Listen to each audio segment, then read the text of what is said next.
కాళహస్తి మాహాత్మ్యము అని శ్రీకాళహస్తి మహాత్మ్యం అని అడిగారు. ఎంత గొప్ప విషయం, నాకు చాలా ఇష్టమైనది.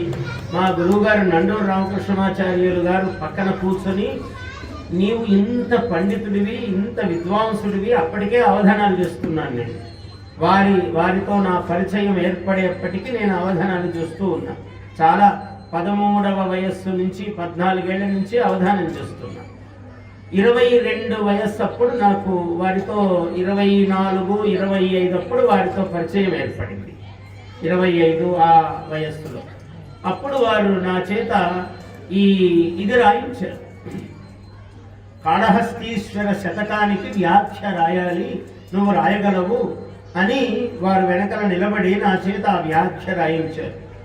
ఆనాడు ఈ వ్యాఖ్యకు ఎంత ప్రాధాన్యం వచ్చిందంటే, ఐఏఎస్ చదివే వాళ్ళందరికీ, తెలుగు భాగం తీసుకున్న వాళ్ళందరికీ కాళహస్తి శతకము ఉన్నది. ఆ కాళహస్తీశ్వర శతకము ఉంటే అది చదవాలి అంటే నా వ్యాఖ్యానమే ఉండాలి.